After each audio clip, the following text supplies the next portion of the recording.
우리가 앞에서 보았듯이 초대교회 성도들이 성령 충만함을 가지고 복음을 전하게 됩니다. 그래서 믿는 자들의 숫자가 많이 늘어나게 되죠. 그런데 하나님의 사명을 감당한다고 해서 늘 좋은 일만 있는 것이 아니다라고 하는 겁니다. 사도행전 4장에 들어가기 시작하면 이제 초대교회 성도들에게 아주 어려운 일과 환난과 핍박이 오게 됩니다.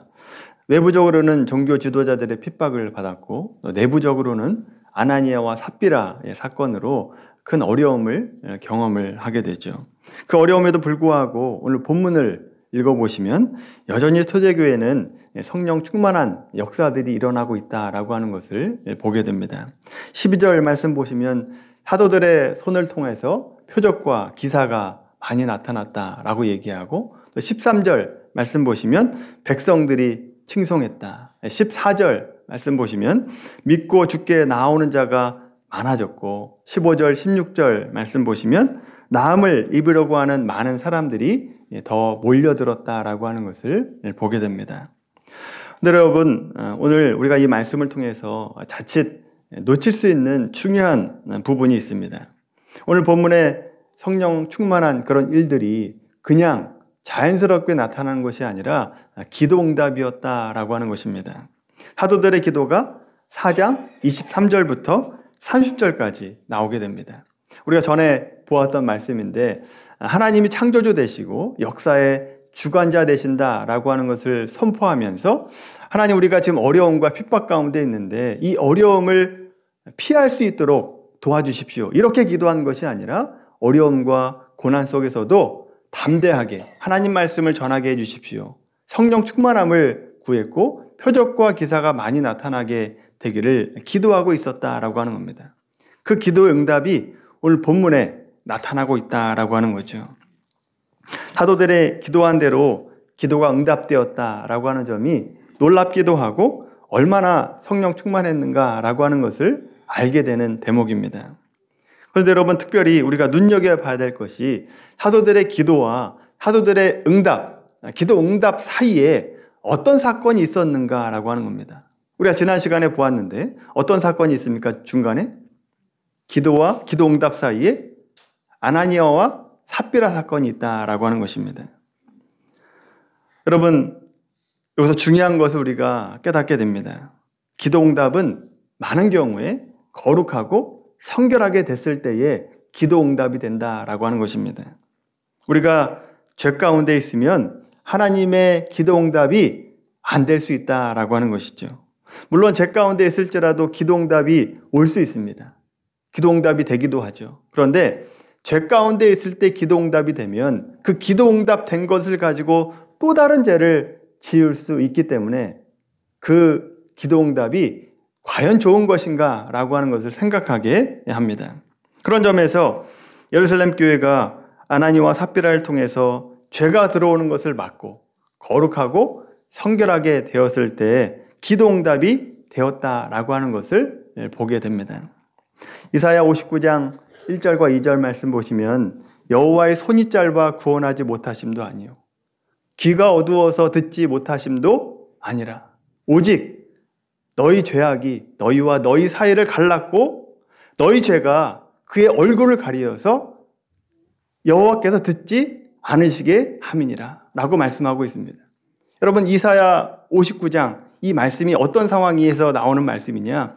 이스라엘 백성들, 특별히 남유다 백성들이 아수르에 의해서 고난받는 상황에서 나온 말씀입니다. 이스라엘 백성들이 이렇게 외치는 거죠. 하나님, 왜 우리가 기도하는데 응답해 주시지 않습니까?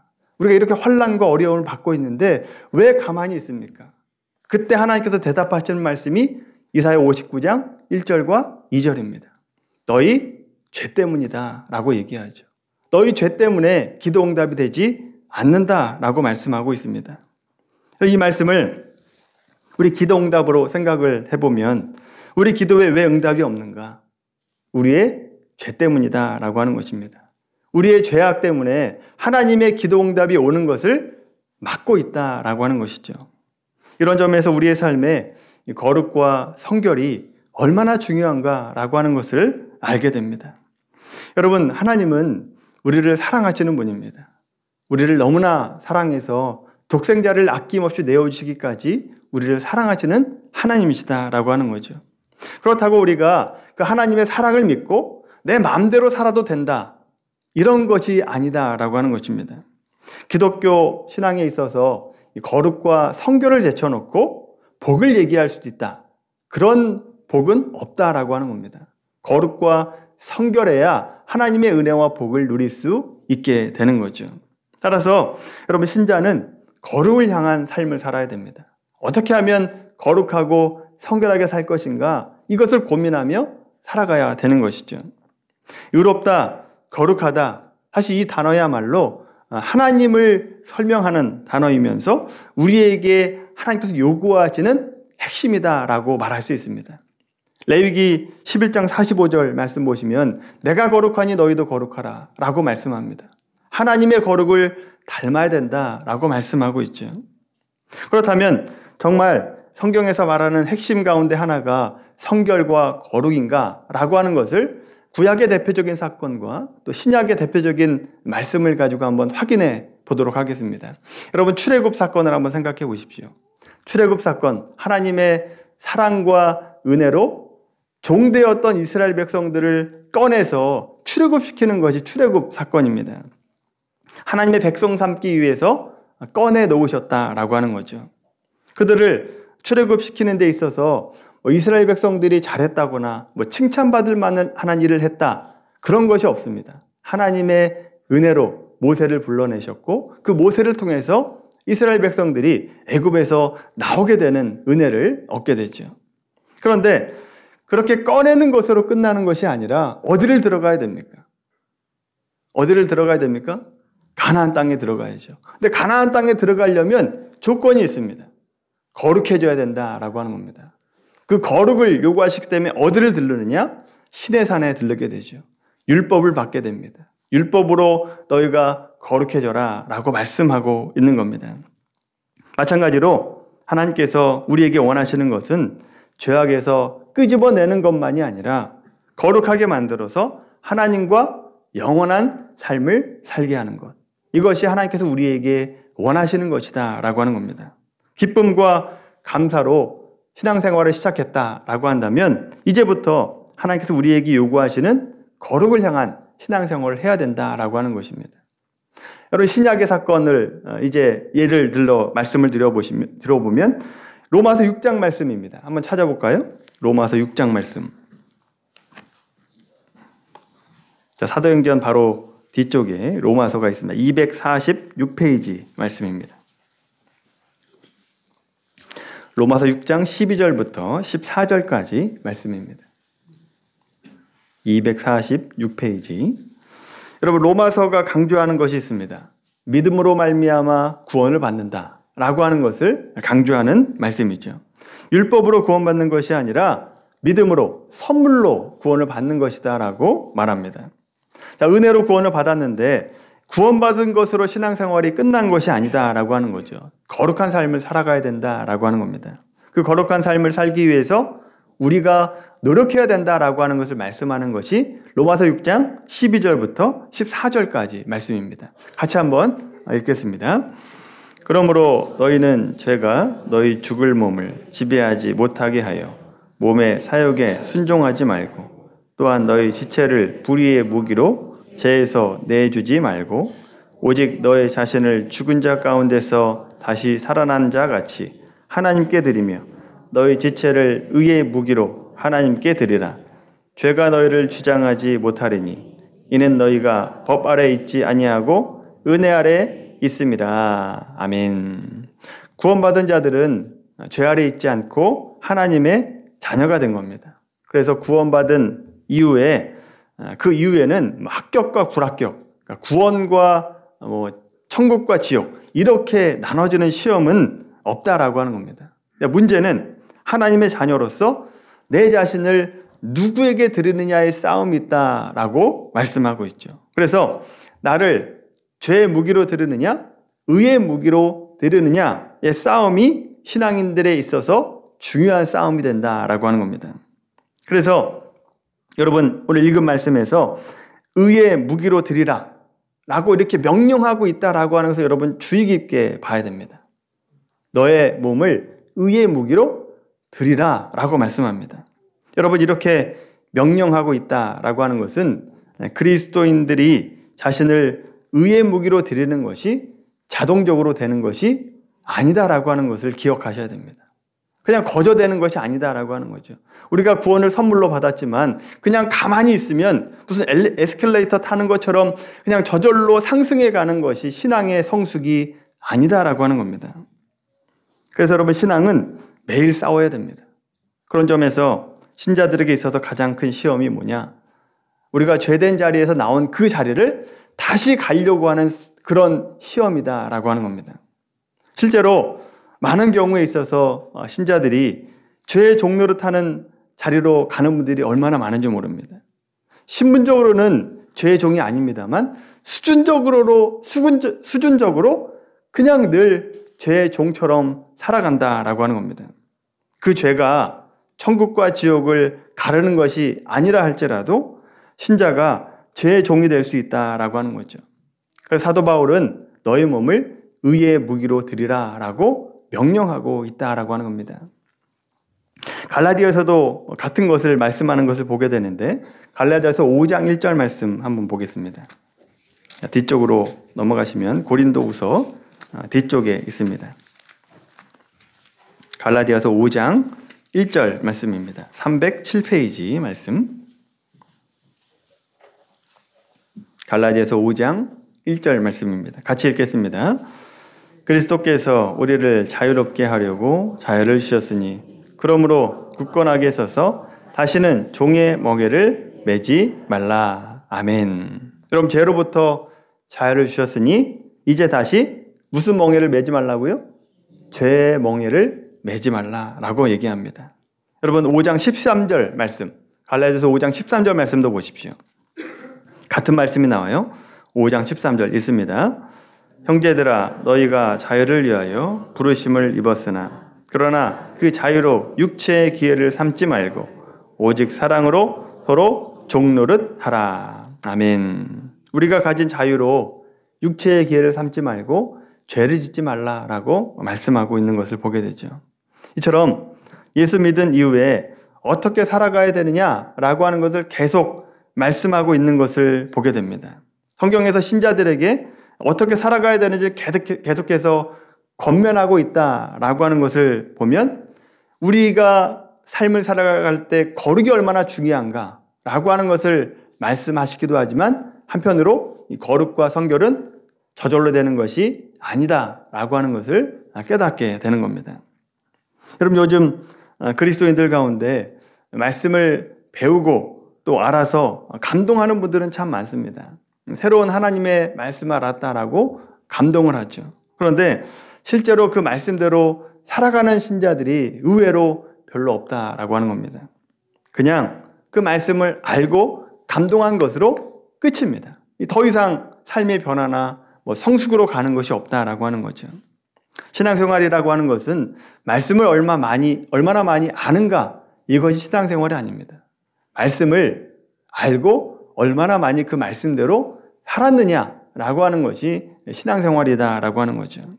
거룩을 위해서 본성을 가지고 있는 이 더러운 것들을 억누르고 싸워야 된다라고 하는 겁니다. 그리고 이 거룩한 삶이라고 하는 것은 저절로 우리의 몸에 배이는 것이 아니기 때문에 매일매일 반복해서 습관처럼 만들어야 된다라고 하는 거죠. 이것이 신앙의 훈련입니다.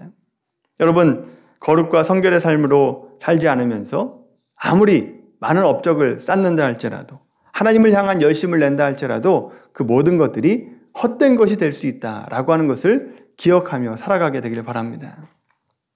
마태복음 7장 말씀을 한번 보겠습니다. 마태복음 7장 15절 말씀.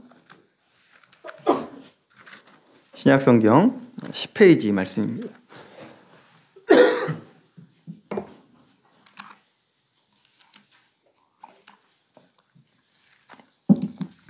마태복음 7장 15절부터 20절까지 말씀 같이 읽겠습니다. 시작. 거짓 선지자들을 삼가라. 양의 옷을 입고 너희에게 나오나 속이는 노력하는 일이라. 그들의 열매로 그들을 알지니 가시나무에서 포도를 또는 엉겅퀴에서 무화과를 따겠느냐. 이와 같이 좋은 나무마다 아름다운 열매를 맺고 못된 나무가 나쁜 열매를 맺나니 좋은 나무가 나쁜 열매를 맺을 수 없고 못된 나무가 아름다운 열매를 맺을 수 없느니라. 아름다운 열매를 맺지 아니하는 나무마다 찍혀 불에 던져지느니라.